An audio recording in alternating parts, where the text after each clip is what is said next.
और अंदर बोलिए, कोई ना सुने, केवल आप सुनेंगे और कोई ना सुनेगा। बोलो श्रीमन नारायण।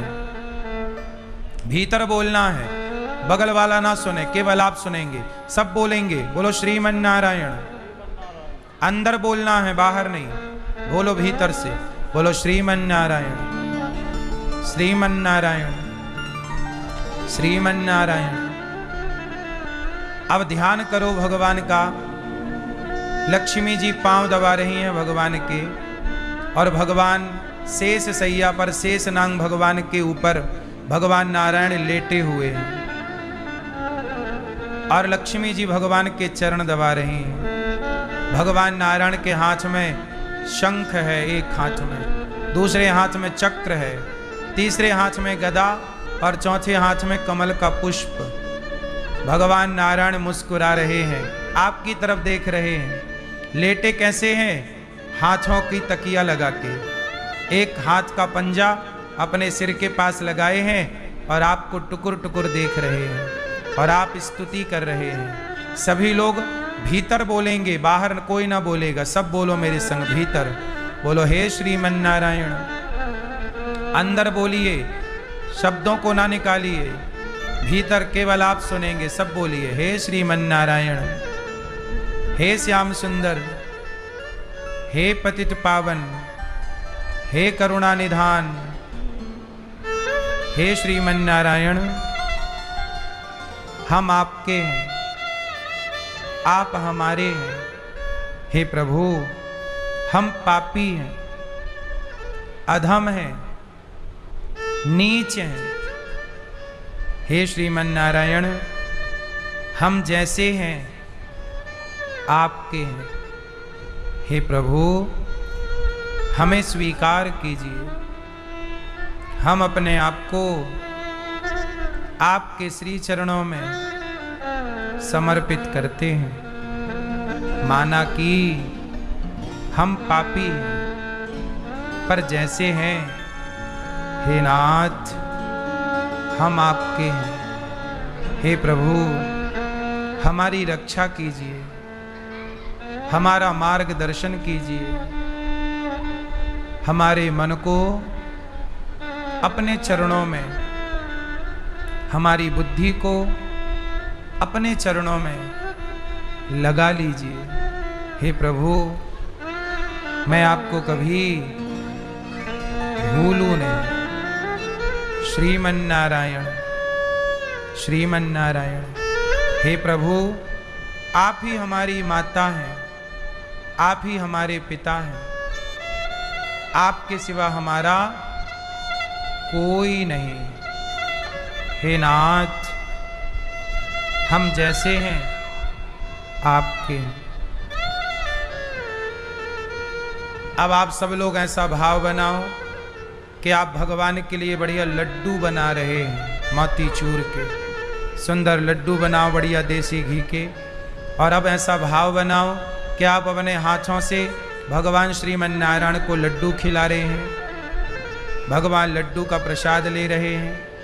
लक्ष्मी जी को आप लड्डू का प्रसाद लगा रहे हैं, भोग लगा रहे हैं। भाव बनाइए कि वही नारायण आपको श्री राम और सीता के रूप में दर्शन दे रहे हैं। अब भगवान नारायण राम सीता के रूप में आपको दर्शन दे रहे हैं।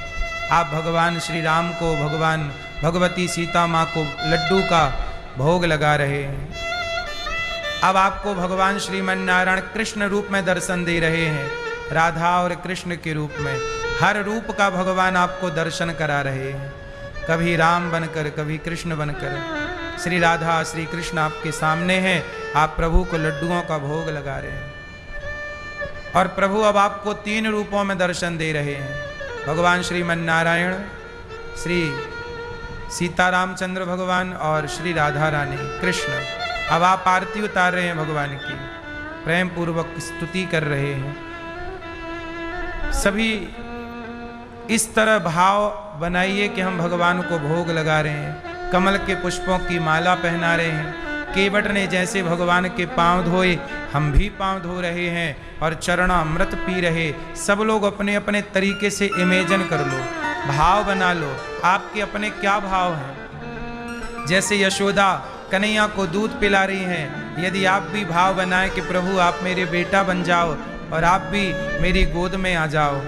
द्रौपदी अपनी कृष्ण की कलाई में राखी बांध रही है, आप भी ऐसा भाव बनाओ कि हम प्रभु के हाथ में राखी बांध रहे हैं। जो जिस भाव से देखना चाहे आप प्रभु को उस भाव में देख सकते हैं। ये भाव की भक्ति है, इसमें कोई बंधन नहीं है कि भगवान क्या है आप क्या हैं। बस भगवान हमारे भाई हैं, पिता हैं, माता हैं, सब कुछ हैं। जाकी रही भावना जैसे, किसी भी रूप में किसी भी भाव से आप ईश्वर के करीब पहुंच जाइए। बस पुकारिए परमात्मा को, हे श्रीमन नारायण, हे श्रीमन नारायण, मैं आपको कभी भूलूं नहीं। आप सब लोग अपने अपने भाव से मेजन कर लीजिए, भगवान को प्रणाम करिए, कहिए कि हे प्रभु सदा इसी स्वरूप को मेरे हृदय में स्थापित करिए। हर क्षण में आपका स्मरण करती रहूं या करता रहूं, हर क्षण आपका स्मरण बना रहे। हे नाथ, हे श्रीमन नारायण, मैं आपको कभी भूलूं नहीं। सब लोग बोलो हे श्रीमन नारायण, भीतर बोलो हे श्रीमन नारायण, बोलो श्रीमन नारायण चरणौ शरणम प्रपद्ये श्रीमते नारायणाय नमः। सभी लोग भीतर बोलेंगे सर्व धर्मान परित्यज्य मामेकम शरणम ब्रज अहम त्वा सर्व पापेभ्यो मोक्ष इष्यामि मां शुचः। श्रीमन नारायण। अब आप लोग आंखें खोल लीजिए।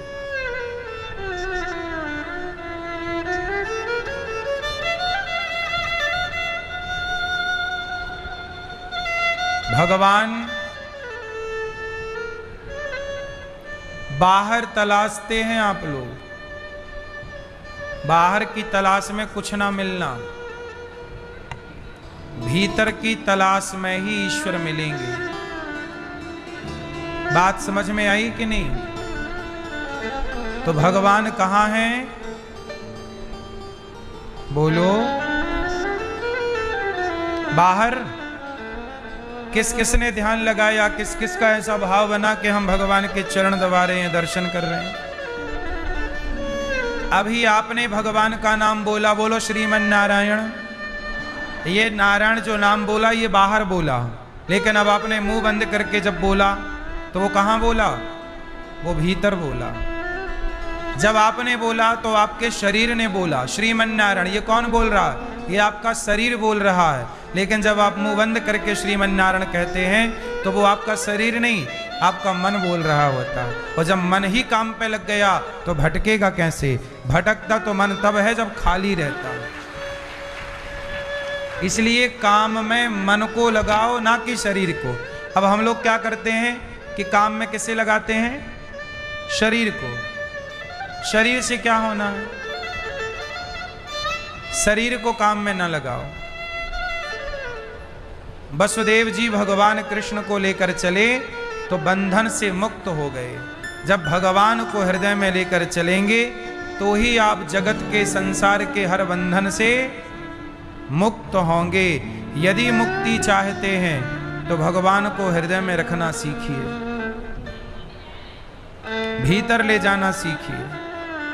भगवान अभी छोटे से थे कि कंस ने पूतना को भेज दिया।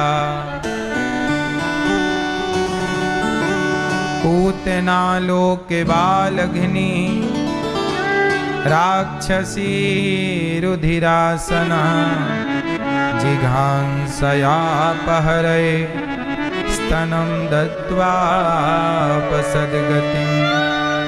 पूतना छोटे छोटे बच्चों को मार के खाती, बड़ी पापनी पूतना आज भगवान कृष्ण को मारने गई है। भगवान ने पूतना को देखते ही अपनी आंखों को बंद कर लिया। पालने पे भगवान लेटे, मैया यशोदा आंखों में काजल लगा के कन्हैया को दूध पिला के पालने पे झूला झुला रही थी, सुला रही थी। कन्हैया सोए तो नहीं, खेलने लग गए। तो मैया काम करने चली गई घर का, थोड़ा मैं काम कर लूं। और जब काम करने मैया गई तो हुआ क्या कि पूतना मौसी आ गई। पूतना लोक बालघनी राक्षसी रुधिरासना। पूतना आई, और जब पूतना आई तो पूतना को देखकर भगवान ने क्या किया, अपने नेत्रों को बंद कर लिया। मैया जिनको जाना है मेरी मां जल्दी जाओ, और जिनको बैठना है शांति से बैठो। ध्यान से सुनो कथा, जिनको सुनना है शोर ना करो और बार बार उठक बैठक ना लगाओ, उठो बैठो ना। कथा सुनने आओ तो समय निकाल कर आओ, ठीक है। चलो जब तक हम एक छोटा सा कीर्तन कर लेते हैं। जिनको जाना है जल्दी जाओ। हैं आपके जाने के लिए कीर्तन कर रहे हैं कि आप जल्दी जाओ ताकि डिस्टर्ब ना हो। जल्दी मैया, झोला वाली मैया जल्दी पांव बढ़ाओ मेरी माँ। और जिनको बैठना है वो शांति से। कन्हैया की लीला कैसी है, कैसी है? हाँ, कन्हैया टेढ़े हैं। पूतना को जहर पिलाने आई, और जहर पिलाने वाली को मार तो दिया पर तार दिया। ऐसे कन्हैया तू टेढ़ा, तेरी टेढ़ी रे नजरिया। कैसे हैं भगवान? तू टेढ़ा, टेढ़े कन्हैया, टेढ़ी टांग वाले तेरी महिमा निराली। तू टेढ़ा, तेरी टेढ़ी रे नजरिया। तू टेढ़ा, तेरी टेढ़ी रे नजरिया। टेढ़ी रे नजरिया तेरी, टेढ़ी रे डगरिया। टेढ़ी रे नजरिया तेरी, टेढ़ी रे डगरिया। टेढ़ी रे नजरिया तेरी, टेढ़ी रे डगरिया। टेढ़ी रे नजरिया तेरी, टेढ़ी रे डगरिया। तू टेढ़ा, तू टेढ़ा, तेरी टेढ़ी रे नजरिया। तू टेढ़ा, तेरी टेढ़ी रे नजरिया। तू टेढ़ा, तेरी टेढ़ी रे नजरिया। तू टेढ़ा, तेरी टेढ़ी रे नजरिया। टेढ़ी रे नजरिया तेरी, टेढ़ी रे डगरिया। टेढ़ी रे नजरिया तेरी, टेढ़ी रे डगरिया। टेढ़ी रे नजरिया तेरी, टेढ़ी रे डगरिया। टेढ़ी रे नजरिया तेरी, टेढ़ी रे डगरिया। तू टेढ़ा, तू टेढ़ा, तेरी टेढ़ी रे नजरिया। तू टेढ़ा, तेरी टेढ़ी रे नजरिया।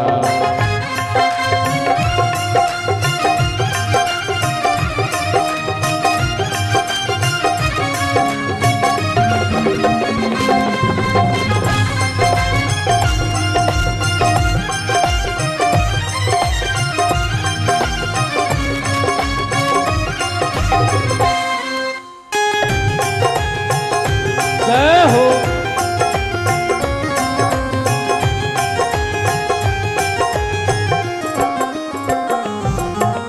बाबा तेरो टेढ़ो, बाबा तेरो टेढ़ो, बलदाऊ जी टेढ़े। बाबा तेरो टेढ़ो, बलदाऊ तेरे टेढ़े। बाबा तेरो टेढ़ो, बलदाऊ जी टेढ़े। बाबा तेरो टेढ़ो, बलदाऊ तेरे टेढ़े। बाबा तेरो टेढ़ो, टेढ़ो बलदाओ तेरो टेढ़ो।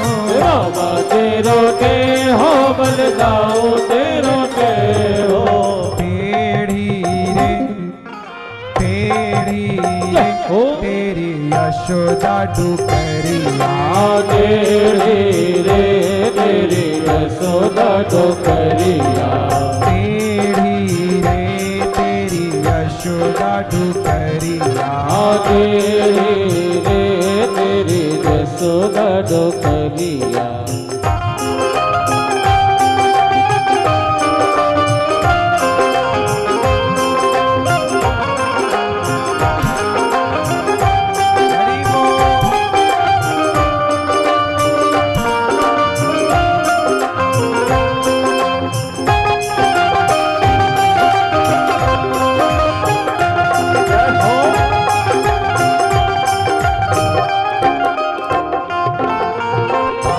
तेरे टेढ़े हैं गर्दन तेरी टेढ़ी।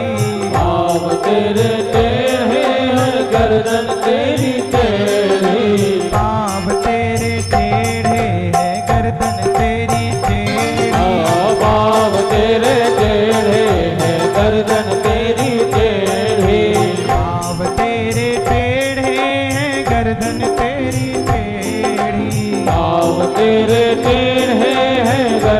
तेरी टेढ़ी।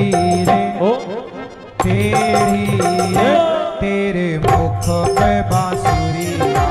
टेढ़ी रे तेरे मुख पे बांसुरिया। टेढ़ी रे तेरे मुख पे बांसुरिया। टेढ़ी रे तेरे मुख पे बांसुरिया। तो टेढ़ा तेरी टेढ़ी रे नजरिया। तो टेढ़ा तेरी टेढ़ी रे नजरिया।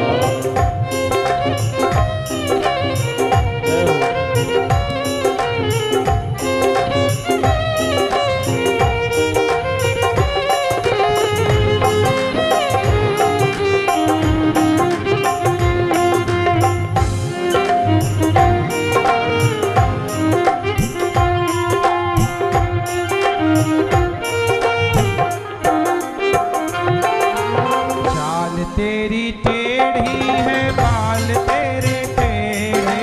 बाल तेरी टेढ़ी है बाल तेरे टेढ़े। कन्हैया के पांव टेढ़े, कमर टेढ़ी, गर्दन टेढ़ी, गीता टेढ़ी, ज्ञान टेढ़ा, लीला टेढ़ी। चाल तेरी टेढ़ी है बाल तेरे टेढ़े। बाल तेरी टेढ़ी है बाल तेरे टेढ़े। नाच नाच भई नाच नाच जय हो तेरी टेढ़ी रे कमरिया। नाच नाच भई तेरी टेढ़ी रे कमरिया। तो टेढ़ा तेरी टेढ़ी रे नजरिया। तो टेढ़ा तेरी टेढ़ी रे नजरिया। टेढ़ी रे नजरिया तेरी टेढ़ी रे डगरिया। टेढ़ी रे नजरिया तेरी टेढ़ी रे डगरिया। टेढ़ी रे नजरिया तेरी टेढ़ी रे डगरिया। टेढ़ी रे नजरिया तेरी टेढ़ी रे डगरिया। तो टेढ़ा तेरी टेढ़ी रे नजरिया। तो टेढ़ा तेरी टेढ़ी रे नजरिया। तो टेढ़ा तेरी टेढ़ी रे नजरिया। तो टेढ़ा तेरी टेढ़ी रे नजरिया। तो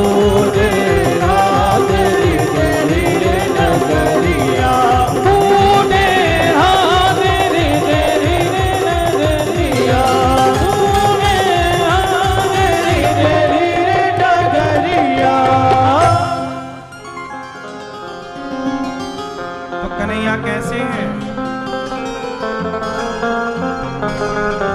बाबा तेरो टेढ़ो बलदाऊ जी टेढ़े टेढ़ी रे तेरी यशोदा डुकरिया। टेढ़े भगवान लीला बड़ी अद्भुत। पूतना मारने आई, आंखें बंद कर ली। मैया अब तो बैठ जाओ मेरी माँ, घूम घूम के वीडियो बना रही हो, बताओ।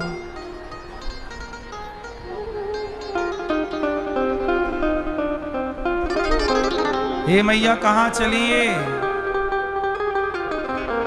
कहाँ जा रही हो? अभी तक तुम नहीं जा पाई मेरी माँ। तुम्हारे जाने के लिए तो हमने भजन गाया कि तुम जाओ, जा ही नहीं पाई। अब जल्दी से बैठ जाओ। तो वही तो सास कहती है, बहू सुनती नहीं है। हम भी कब से कह रहे हैं बैठो शांति से, सुन ही नहीं रहे। पूतना को देखकर भगवान ने नेत्र बंद कर लिए, देखा ही नहीं। क्यों? भगवान कहते हैं पूतना बाहर से बड़ी सुंदर है, भीतर क्या भरा है? कचरा, कपट का। जहर पिलाना चाहती है कृष्ण को। भगवान कहते हैं जो किसी का कुछ बिगाड़ना चाहते हैं, मैं उन्हें देखना भी पसंद नहीं करता। पूतना कृष्ण का बिगाड़ना चाहती है।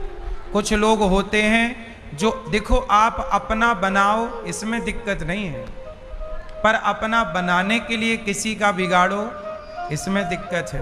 और ऐसे लोगों को भगवान नहीं देखते जो दूसरों का बिगाड़ करके अपना बनाते हैं। अपना बनाइए, कोई दिक्कत नहीं, सबको अपना बनाना चाहिए। आप अपना बनाइए, पर कोशिश करिए कि आपसे किसी का कुछ बिगड़े ना। पूतना बिगाड़ना चाहती है, पर भगवान ने पूतना को देखा ही नहीं, क्योंकि भगवान उसी को देखते हैं जो किसी का बनाते हैं, जो किसी का बिगाड़ते हैं उन्हें नहीं देखते। पूतना को भगवान ने मार दिया, पूतना ने जहर पिलाया, भगवान ने जहर पिया, प्राण पी गए। पूतना के शरीर को नंद बाबा ने जलाया, सुगंधी निकल पड़ी पूतना के शरीर से। बड़ी कृपा है भगवान की, मारने वाली को भी तार देते हैं, ऐसे दयालु भगवान है। छकड़ा पर लेटे भगवान, शकटासुर आया, भगवान ने शकटासुर को मारा। इसके बाद तृणावर्त आया, भगवान ने तृणावर्त को मार गिराया। भगवान हर उस व्यक्ति को मार देते हैं जो गलत रास्ते पर चलता है। हम आपसे बस यही कहेंगे कि हमारे भीतर भी एक पूतना है, हमारे भीतर भी एक शकटासुर है, एक तृणावर्त है, हमारे भीतर भी एक कंस है, हमारे भीतर भी एक रावण है। यदि मारना है तो अपने भीतर के अहंकार के रावण को मार दीजिए। यदि मारना है तो अपने भीतर की इच्छाओं के दुर्योधन को मार दीजिए। यदि मारना है तो अपने भीतर की बुराई के कंस को मार दीजिए। यही आपकी विजय है। और भगवान ने यही किया। भगवान ने बाहर के दैत्यों को मारा, ये बात तो ठीक है, पर भीतर के दैत्यों को भी तो मारा। केवल बाहर ही हम मारते रहें, भीतर ना मारें। भीतर मारना जरूरी है। क्यों मारना जरूरी है? आपको बुरा कौन बनाता है? आपके भीतर की बुराइयां। आप बुरे नहीं हैं, पर आपके अंदर की बुराइयां आप में प्रवेश। जैसे लोहा बुरा नहीं होता, लेकिन लोहे में लगी जंग बुरी होती है। बोलो हाँ। लोहे में यदि जंग लग जाए तो पूरा लोहा समाप्त कर देती है। आप बुरे नहीं हैं, आप में लगी बुराइयों की जंग बुरी है। यदि आप ये जंग लगने ही ना दें तो लोहा सैकड़ों साल चलता है। बोलो हाँ। और यदि जंग लग गई तो साल 2 साल में ही खत्म हो सकता है। बोलो हाँ। तो मेरी माँ, कोशिश करिए कि आपके भीतर बुराइयों की जंग ना लगे। किसकी जंग ना लगे? बुराइयों की जंग। हमारे अंदर जो बुराइयां हैं, हम उन बुराइयों को समाप्त नहीं करते। जैसे आपके हाथ में कोई फोड़ा हो जाए तो आप दवाई कराते हो कि नहीं, उसमें मलहम लगाते हो कि नहीं, ठीक हो जाए। ऐसे जब आपका मन भटकता तो आप लोग अपने मन की इलाज क्यों नहीं करते? आपके मन का इलाज ना होने से, आप जैसे रोग का इलाज ना होने से रोग आपकी जान ले सकता है। समय पे इलाज ना कराओ। टीबी उदाहरण के तौर पे देखिए, एक टीबी रोग है, बहुत छोटा सा रोग है। यदि उसको शुरुआती में दवाई कर ली जाए तो आप ये समझिए कि जरा सी दवाइयों में वो रोग ठीक हो सकता है। बोलो हाँ। पर यदि आपने उसे टीबी को इलाज नहीं दिया समय पर, तो वो इतनी भयानक बीमारी बन जाएगी कि वो टीबी से आप मर सकते हैं। बोलो हाँ। टिटनेस, टिटनेस क्या है? एक बीमारी है। आपको लोहा लग गया पांव में, तो आपको क्या करना है? 10-20 रुपया का एक टिटनेस का इंजेक्शन लगवा लेना है। यदि आपने वो इंजेक्शन नहीं लगवाया तो सोचिए कि आपके 20 रुपया का टिटनेस का इंजेक्शन तो मुझे लगता 5 रुपए का ही आता होगा। मैं फिर भी 20 रुपए बोल रहा हूं, ज्यादा बोल रहा हूं। 20 रुपए का इंजेक्शन यदि आप लगवा लें तो आपकी जान बच सकती है। लेकिन यदि आप नहीं लगवाते, लापरवाही करते हैं, तो टिटनेस यदि हो गया तो फिर हो जाने के बाद तो उसका इलाज नहीं है। यदि अधिक हो गया तो फिर आपको मरना पड़ेगा। समय से बीमारियों को ना देखा जाए, समय से बीमारियों का इलाज ना किया जाए तो वो प्राण ले लेती हैं कि नहीं। उसी तरह जैसे समय रहते आप दवाई कर ले, लोहा लंगड़ लग जाए तो एक इंजेक्शन लगवा लो टिटनेस का, 6 महीने के लिए हो जाता, पर 6 महीने तक कुछ भी लग जाए आपको दिक्कत नहीं जाती। बोलो हाँ।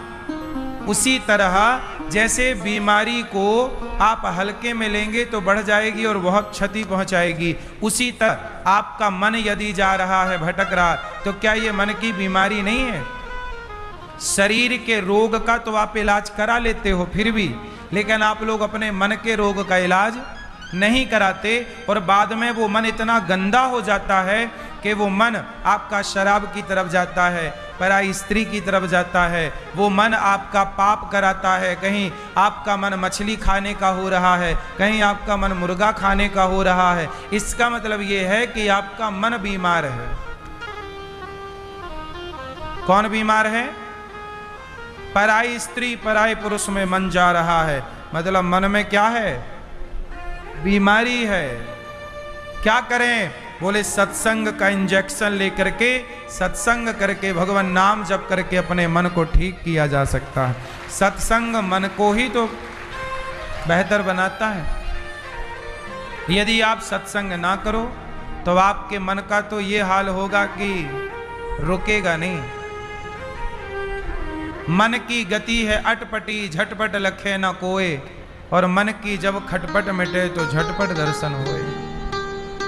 मन ही बंधन का कारण है और मन ही मुक्ति का कारण है। बोलो हाँ। मन से क्या होता है? बंधन। मन को जगत में लगा दिया तो बंधन है, और मन को जगन्नाथ में लगा दिया मुक्ति है। यही बंधन है, यही मुक्ति। अब आप लोग परेशान हैं, कुछ लोग, किससे? गुरुजी, हमारे पति का मन पराई औरत में लगा है। कोई कह रहा है कि पत्नी का मन पराई पुरुष में लग गया। तो क्या लग गया? बोलो। सबसे पहले क्या लगता है? मन। यदि मन आपका जाए ही ना तो बताओ, रावण का मन गया ही ना होता सीता मैया की तरफ, तो रावण का सर्वनाश होता? उत्तर दो। सर्वनाश की वजह क्या बना? मन। रोगी कौन है? इसलिए मन का उपचार करो। साधु लोग, संत लोग क्या करते हैं? नित्य भगवान का नाम जप रहे, श्रीमन नारायण श्रीमन नारायण, सीताराम सीताराम, राधे कृष्ण राधे कृष्ण। क्या कर रहे हैं? ये मन को ही बेहतर बना रहे हैं। जिसका मन जितना पवित्र होगा, याद रखिएगा, पानी जितना साफ होगा, आपका चित्र उस पानी में उतना क्लियर नजर आएगा। यदि पानी गंदा है, बाल्टी में गंदा पानी, मैया सो लो मेरी मां, नहीं सुनो, यदि बाल्टी में गंदा पानी है तो बताओ गंदे पानी में आपका चित्र नजर आएगा? चित्र नजर आएगा तब जब बाल्टी का पानी, जितना साफ पानी होगा उतना अच्छा चित्र नजर आएगा।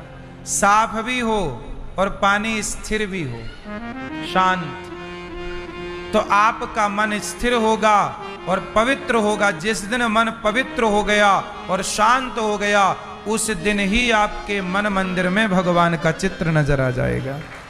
आपके भीतर परमात्मा की झांकी इसलिए नहीं दिखाई पड़ती क्योंकि आपका मन बहुत गंदा है, गंदे गंदे विचार हैं। अब आप कहते हो गुरुजी हमारे भीतर बहुत गंदे गंदे विचार आते हैं। कोई बात नहीं, गंदे विचार आना कोई बड़ी बात नहीं है और कोई आश्चर्य की बात नहीं है। गंदे विचार आए तो आने दो, और आने दो और जाने दो।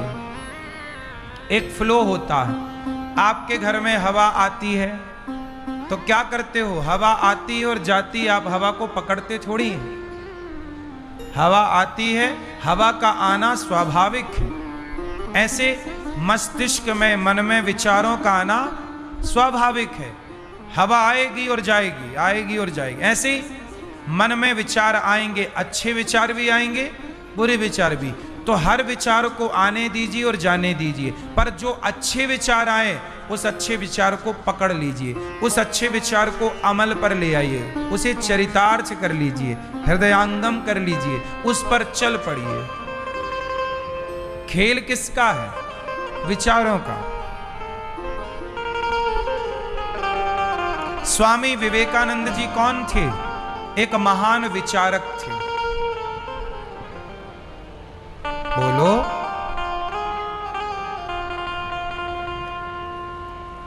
कौन थे? महान विचारक। स्वामी विवेकानंद जी को महान किसने बनाया? उनके विचारों ने। स्वामी श्री रामानुजाचार्य स्वामी जी को महान किसने बनाया? उनके विचारों ने। आद्य शंकराचार्य जी को महान किसने बनाया?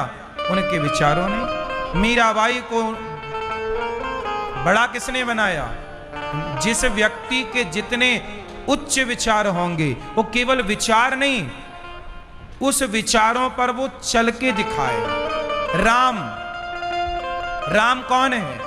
राम के विचार इतने श्रेष्ठ हैं कि जब रावण की बहन ऑफर लेकर आई, रावण की बहन शूर्पणखा राम से कहती है कि आप मेरे से विवाह कर लो, पर राम ने उस शूर्पणखा की तरफ देखा नहीं। ये राम के विचार हैं कि मैं पराई स्त्री की तरफ क्यों देखूं, जबकि रावण के विचार कि उसे कोई भी पराई औरत मिल जाए तो वो पीछे भाग जाता था। और राम के विचार और रावण के विचारों में बताओ राम की पूजा क्यों होती है? विचारों के बल पर। रामचरितमानस में क्या लिखा है? राम के विचार। भगवत गीता में क्या लिखा है? कृष्ण के।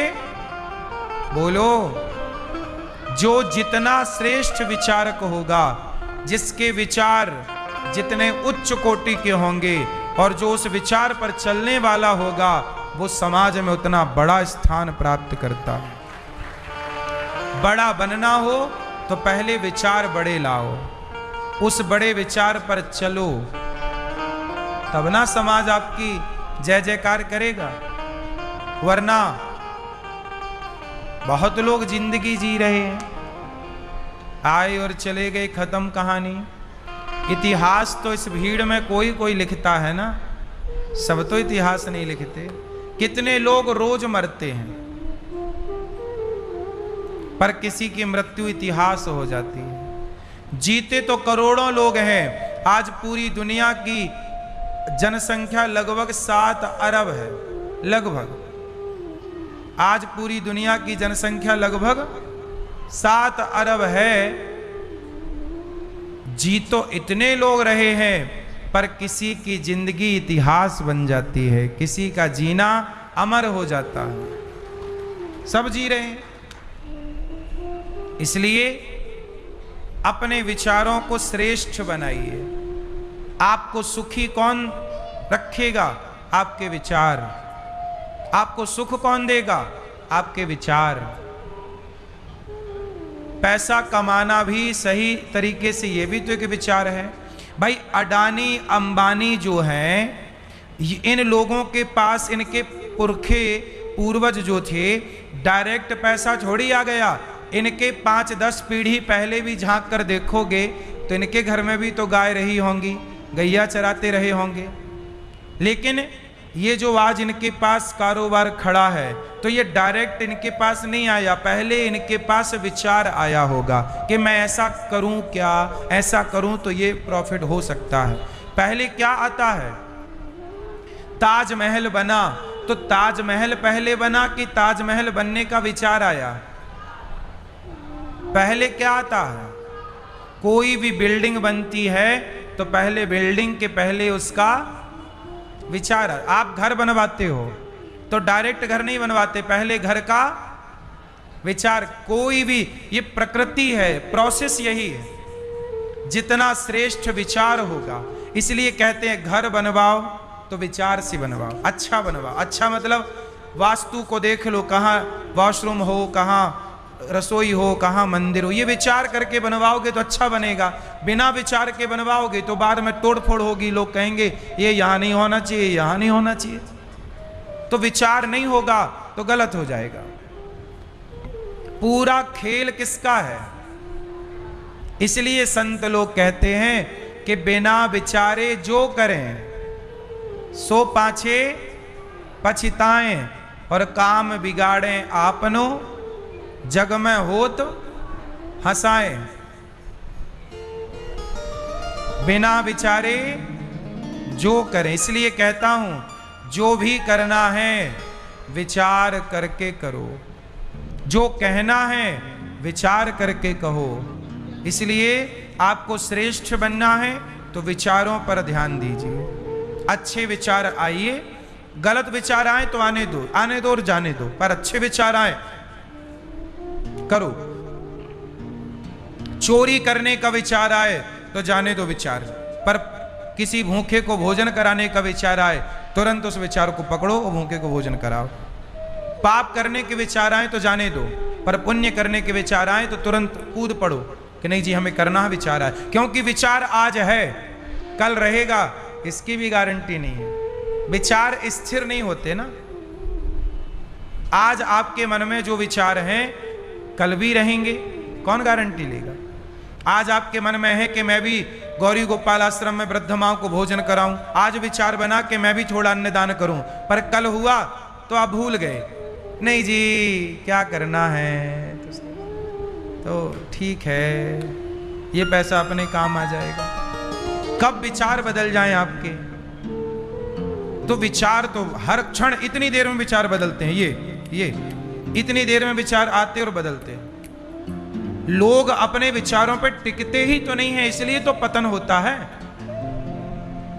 आज एक संत जी आए यहां गौरी गोपाल, उन्होंने सब देखा तो उन्होंने कहा कि भाई मैंने दुनिया देखी, लोग कोई भी गौरी गोपाल में जितनी सेवा का काम हो रहा है, बोले कोई दिखाने के लिए करेगा तो 10 दिन करेगा, 15 दिन करेगा, महीने भर करेगा, पर सदा करने का काम कोई दिखाने के लिए नहीं कर सकता।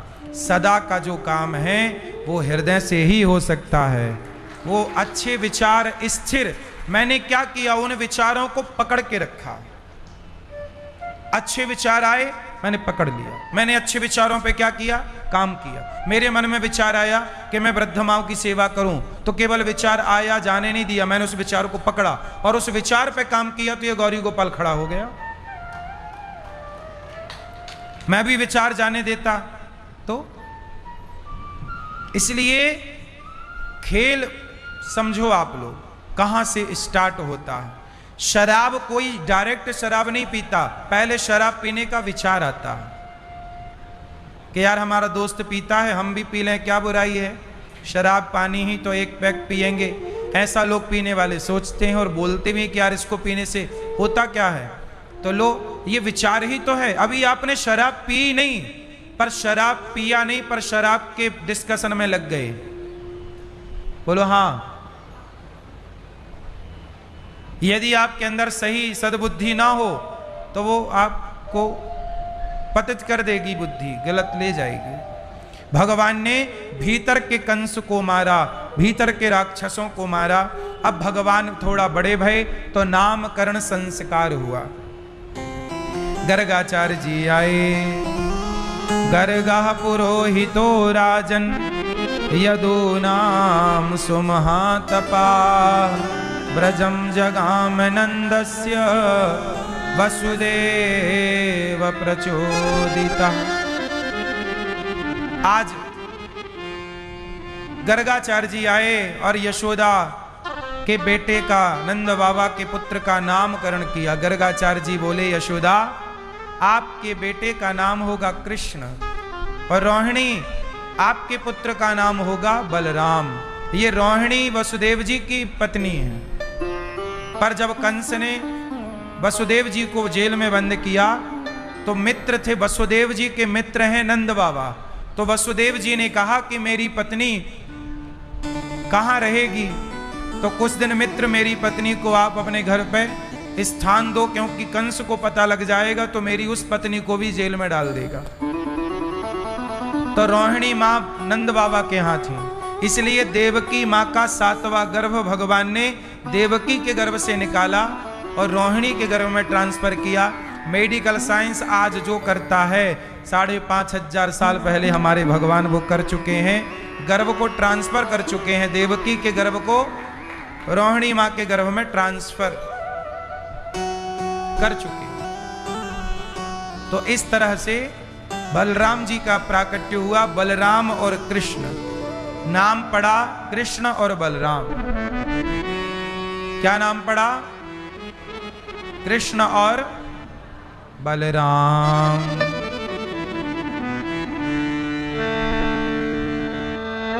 कृष्ण और बलराम।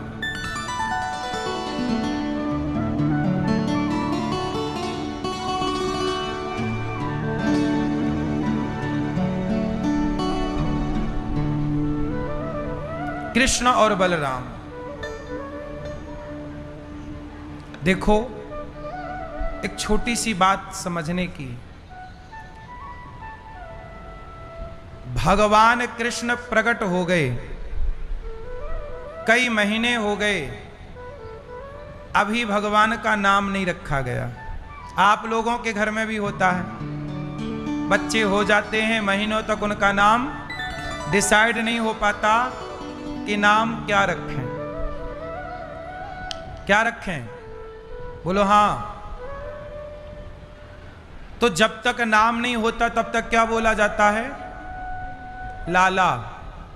ब्रजमंडल में बच्चों को बोला जाता है लाला यहां आओ।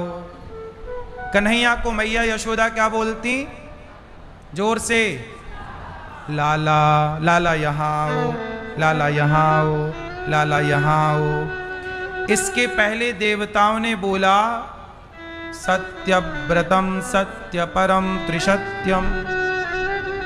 भगवान का एक नाम है सत्य। क्या नाम है भगवान का? सत्य। अब जरा सोचिएगा कि जब तक गर्गाचार्य जी नहीं, अभी क्या हुआ, एक नेताजी ने मेरे से पूछा कि जब भगवान प्रकट हुए तो देवकी वसुदेव जी ने, या उनका आशय था कि यशोदा जी ने किस नाम से बुलाया?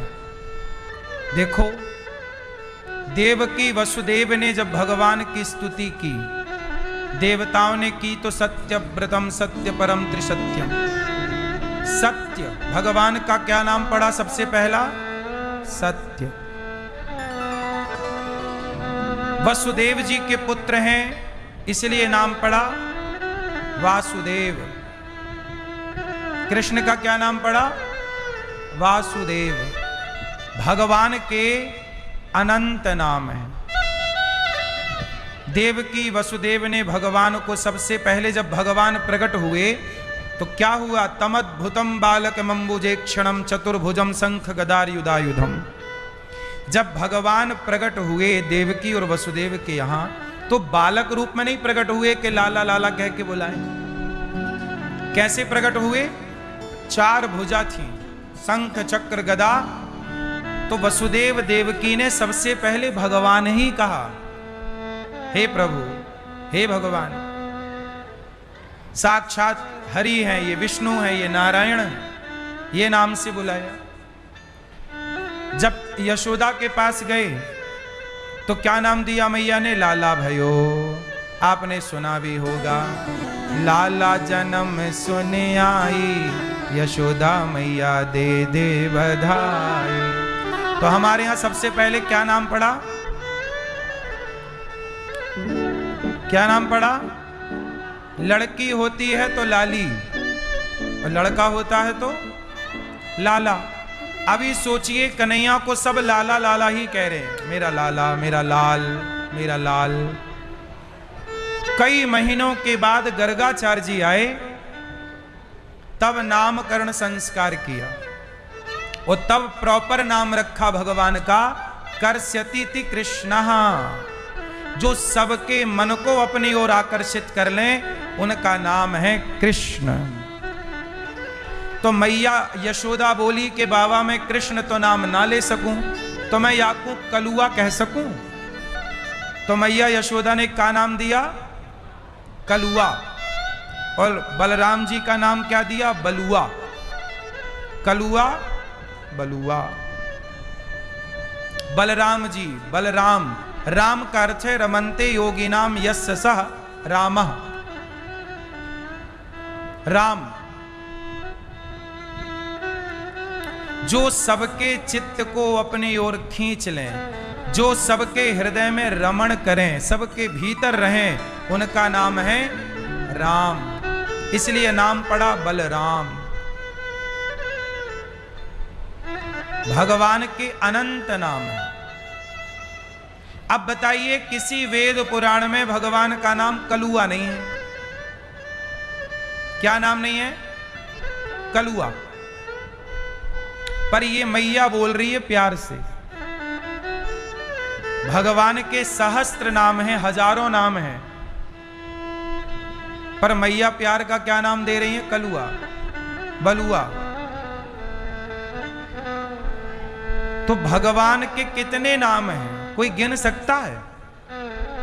कोई नहीं गिन सकता। अनंत नाम है। अनंत नाम के धनी हैं भगवान। पर आज समाज में क्या है कि कोई जरा सा जान ले,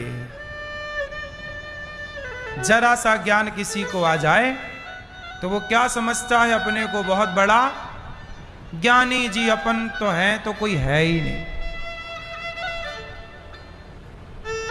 एक नेताजी हमें मिले रास्ते में, उन्होंने कहा कि बताओ भगवान का नाम क्या है?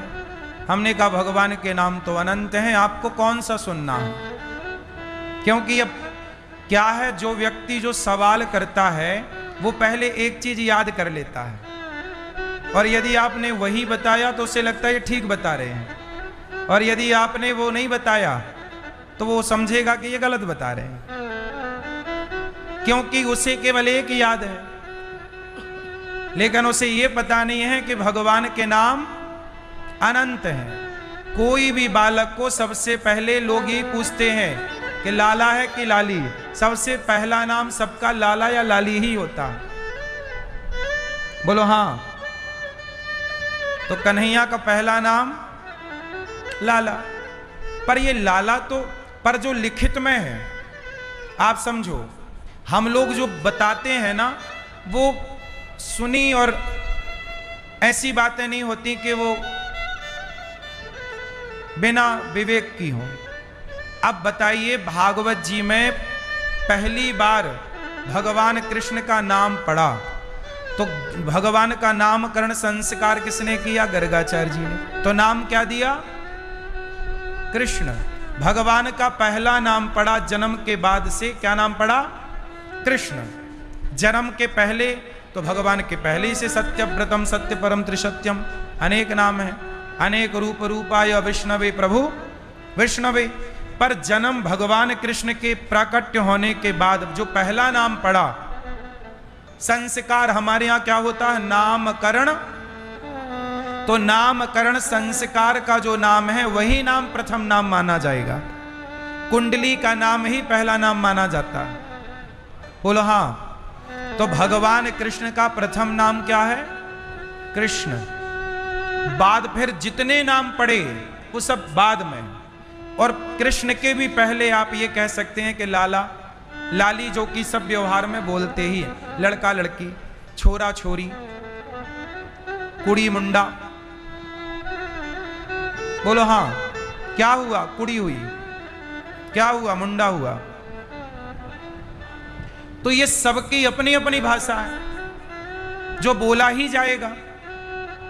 लोग यही पूछते हैं क्या हुआ क्या हुआ, तो बताना पड़ेगा क्या हुआ। तो बस बात यही है कि शास्त्रों का जो प्रमाण है वो भगवान का नाम गर्गाचार्य जी ने रखा कृष्ण। क्या नाम रखा? कृष्ण। कृष्ण, कन्हैया, फिर दामोदर, फिर बंसी वाले, फिर नाना नाम आप लेते रहिए। तो वो नेताजी को हमने भी बताया कि भाई ये नाम है। नेताजी बोले नहीं, बोले आपका रास्ता अलग, हमारा रास्ता अलग। अब बताइए, जबकि वो नेता यहां के मुख्यमंत्री रह चुके हैं, यूपी के, और मुख्यमंत्री मतलब राजा। राजा का धर्म क्या होता है कि वो अपनी प्रजा को पुत्रवत माने। राजा पिता होता है और प्रजा, बोलो, राजा कौन होता है?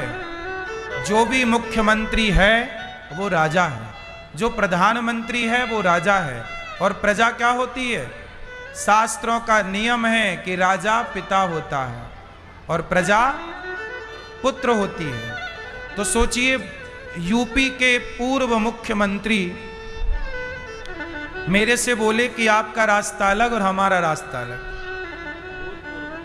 अलग अलग रास्ता क्यों? जबकि राजा पिता है तो पिता, चलो एक बात बताओ, एक मां अपने बेटे से कोई सवाल करे और बेटा ना बता पाए, तो क्या मां ये कह देगी कि आज से तेरा रास्ता अलग और मेरा रास्ता अलग? उत्तर दो। कोई मां अपने बेटे से सवाल करे कि बेटा ये बताओ, और बेटा ना बता पाए, तो मां कह देगी कि आज से तेरा रास्ता अलग और मेरा रास्ता अलग। सोचिए, वो नेता जो यूपी के मुख्यमंत्री रह चुके हैं, वो मेरे से कहते हैं कि आपका रास्ता अलग, मेरा रास्ता अलग। क्यों? क्योंकि मैंने उनके पूछे गए प्रश्न का उनके मन मुताबिक उत्तर नहीं दिया। मैंने वही उत्तर दिया जो सच है, और सच ये है कि भगवान कृष्ण का पहला नाम कृष्ण है। अब ये लिखा है, अब आप लिखी बात ना मानो तो फिर आपसे कोई जीत नहीं सकता। फिर तो आप मनमाना आचरण करो तो कौन जीतेगा तुमसे? सोचिए, वो राजा होकर, मुख्यमंत्री होकर वो ये कह रहे हैं कि आप अलग हम अलग, जबकि राजा को चाहिए कि वो प्रजा को पुत्र की तरह प्यार करे। सोचिए, जब राजाओं के अंदर ऐसा द्वेष है तो इन राजाओं से इस देश का कैसे कल्याण होगा? ये प्रजा की कैसे सेवा करेंगे? इनके अंदर तो प्रजा के प्रति नफरत है कि तुम्हारा रास्ता अलग, हमारा रास्ता, ये तो नफरत हो गई ना। प्रेम इसको नहीं कहते, प्रेम इसको कहते कि राह में आए जो दीन दुखी सबको गले से लगाते चलो। यदि नहीं आता, चलो हम आपके प्रश्न का उत्तर नहीं भी दे पाए तो आप बता देते। हमने पूछा कि आप ही बताओ, तो बोले हम नहीं बताएंगे, आपका रास्ता अलग हमारा रास्ता अलग। अब बताओ, क्या एक मां अपने बेटे के साथ यह व्यवहार कर सकती है? क्या एक राजा, एक मुख्यमंत्री का व्यवहार एक सामान्य आदमी के प्रति यह होना सही है? अब देख लीजिए, जब मुख्यमंत्री, जो आप सबसे श्रेष्ठ पद पर हैं, और आपके भीतर प्रजा के प्रति इतना द्वेष है, नफरत है, तो फिर आप किस तरह से समाज को एकजुट करके चल सकते हैं? कैसे समाज को एकता की बात कर सकते हैं? इसलिए तो कहा कि समाज को बांटने का काम नेताओं ने ही किया है। ये नेताओं ने समाज को क्या किया? जातवादियों, जात की राजनीति खेली। और आज हमारे देश में आज सबसे बड़ा मुद्दा क्या है? दो मुद्दे हमारे देश में, और ये याद रखिएगा कि हमारे भारत का इतना नुकसान होने वाला है आने वाले कुछ टाइम पर। अभी छांगुर बाबा को पकड़ा गया। एक लड़की इंटरव्यू दे रही थी, वो लड़की जो छांगुर बाबा के चक्कर में पड़ गई तो वो भी मुसलमान हो गई। एक हिंदू लड़की क्या बन गई? मुसलमान। तो जब वो मुसलमान बनी तो वो मुसलमानों के संग बैठने उठने लग गई। तो मुसलमानों की उसने बात बताई कि जब मुसलमान लोग आपस में बैठ के बात कर रहे थे, छेंगुर बाबा जैसे लोग, तो वो ये बता रहे थे कि बस 2048 आने दो। 2048 आते आते तो पूरा भारत इस्लामिक हो जाएगा। सोचिए, मुसलमानों का टारगेट क्या है? 2048, 2050 आते आते। अब सोचिए, उनके यहां 10 बच्चे पैदा होते हैं, विधर्मियों के यहां कितने बच्चे? 10। और तुम्हारे कितने बच्चे? 1 या 2। अब सोचिए कि 10 बच्चे भारी पड़ेंगे कि 2 बच्चे भारी पड़ेंगे? वो 10 मिलके तुम्हारे 2 बच्चों की गर्दन 1 मिनट में उतार देंगे। इसलिए उनका टारगेट क्या है कि 2050 आते आते भारत पर हमारा कब्जा होगा, हिंदुओं का कत्लेआम होगा। उदाहरण समझ लीजिएगा, कश्मीर। क्या समझ लीजिए? कश्मीर से हिंदू खदेड़े गए। क्या कर लिया लोगों ने? मेरे पास आते हैं कश्मीरी लोग, कश्मीरी पंडित, बोलते हैं गुरुजी, ना हमारा घर मिला, ना हमारी जमीन मिली, हमारी बहन बेटियों की इज्जत गई, वो अलग। मुझे एक बात बताओ कि आज हमारे देश में क्या चल रहा है? बंटवारा, कि मैं ब्राह्मण हूं, मैं क्षत्रिय हूं, मैं जाट हूं, मैं यादव हूं, मैं गुर्जर हूं, मैं ठाकुर हूं। ऐसे ही तुम लड़के आपस में बिखर जाओगे तो तुम एक दूसरे की रक्षा कब करोगे? नेता ऐसे ही कहते रहेंगे तुम्हारा रास्ता अलग, हमारा रास्ता अलग। सोचिए, वो नेता हमसे कह रहे हैं कि आपका रास्ता अलग, हमारा रास्ता। वो मुसलमानों से नहीं कहते कि तुम्हारा रास्ता अलग, हमारा रास्ता। वो मुसलमानों से कहते हैं कि जो तुम्हारा रास्ता वही हमारा रास्ता। समझिए आप।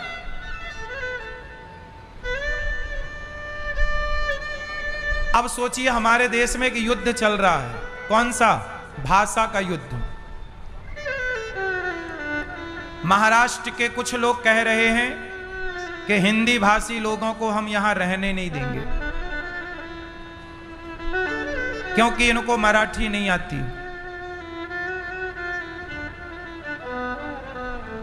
देखो, भारत की प्राचीन भाषा संस्कृत है।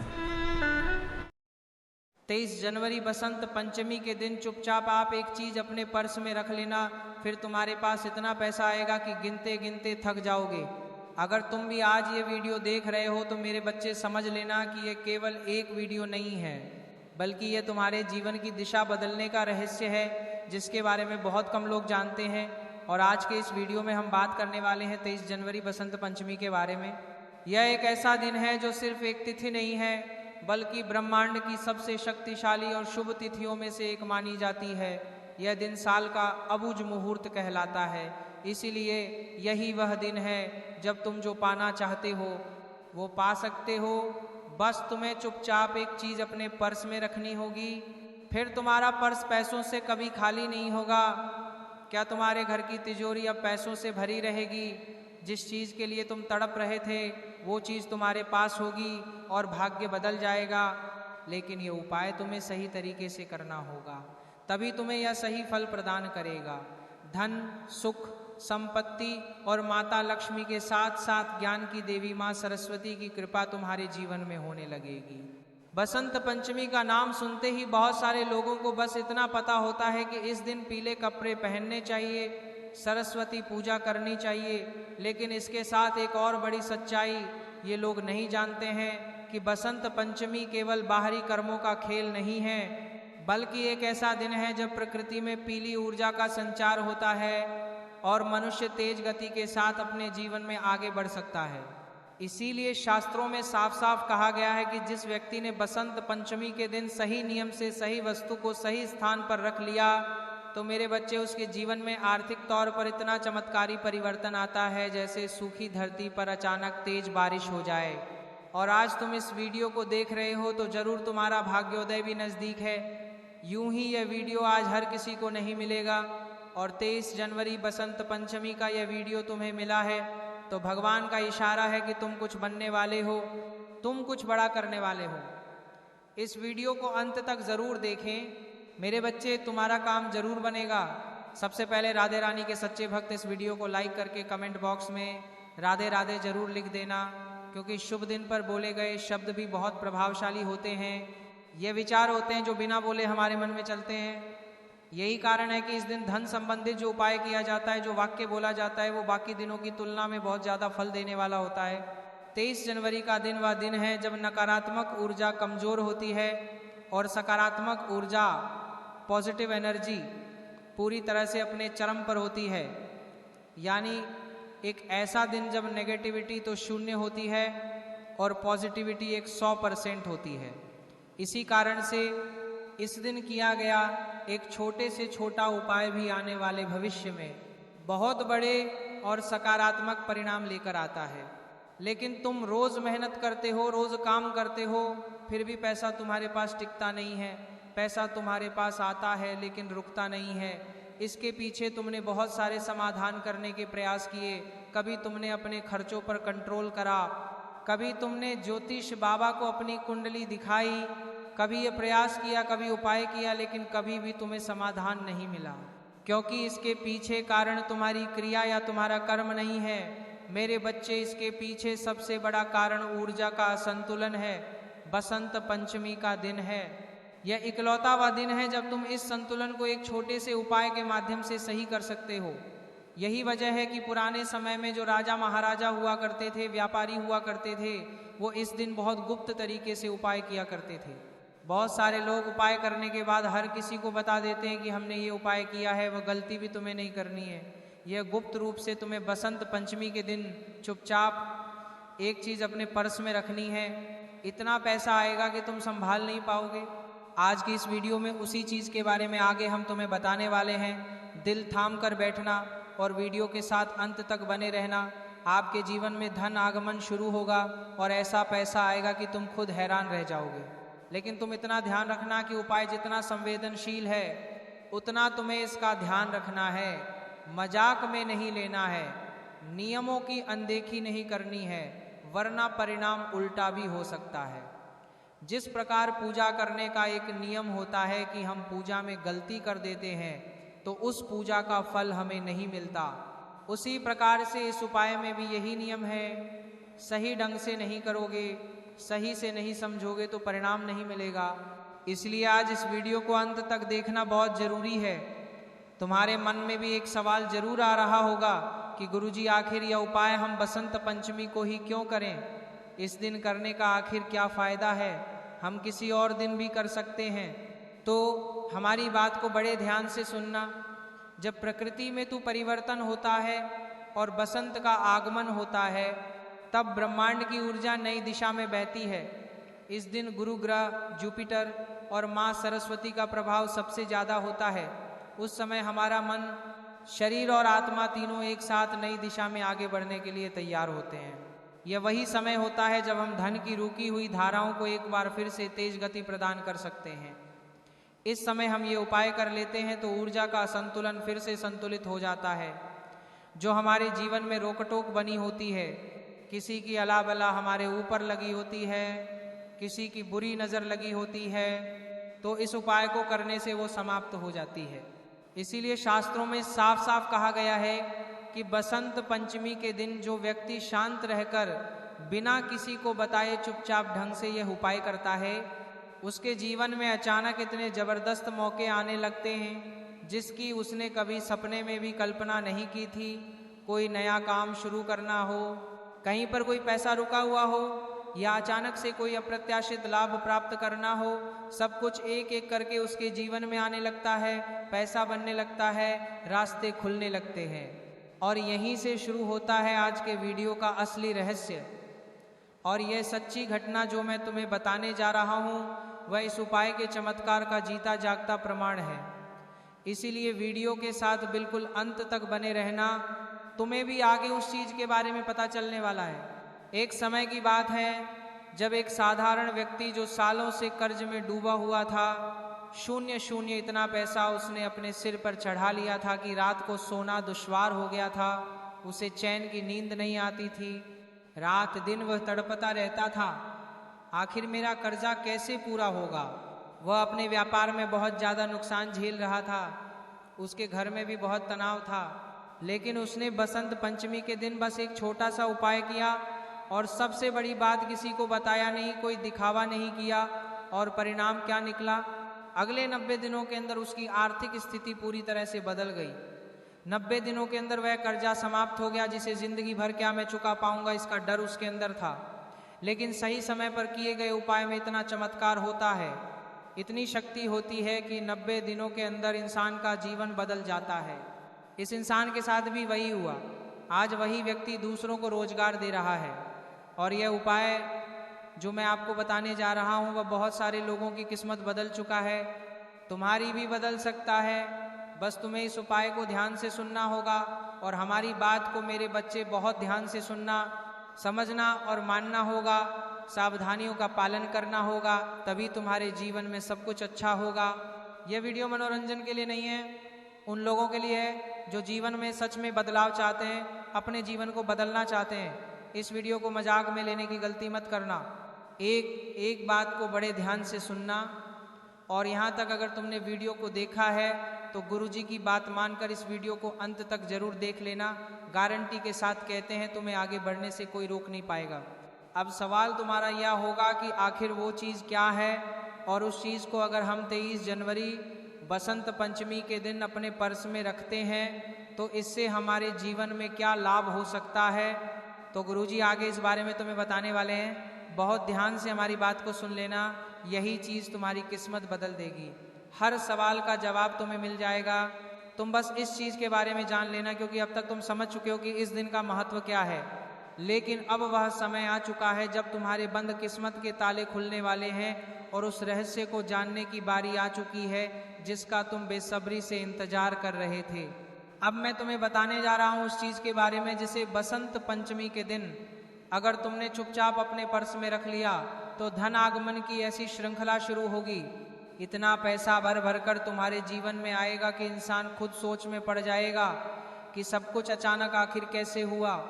क्योंकि हमारे जीवन में हम तुरंत कुछ भी नहीं पाते हैं, बहुत प्रयास करना पड़ता है, बहुत संघर्ष करना पड़ता है, तब जाकर कुछ जीवन में मिलता है। लेकिन इस दिन तुम्हारा काम होगा, ये उपाय तुम्हें करने की देर है।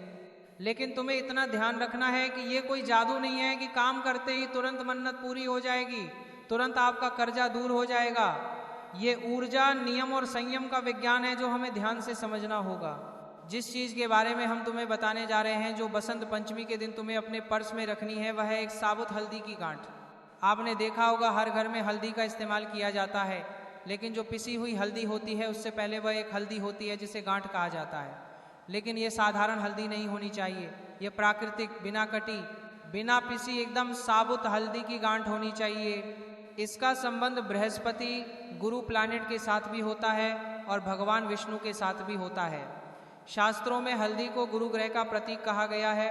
गुरु ग्रह जो है वो धन यानी पैसे, ज्ञान, विस्तार, सौभाग्य और स्थायी संपत्ति के कारक हैं। जब गुरु मजबूत होता है तो पैसा सिर्फ आता ही नहीं, टिकता भी है।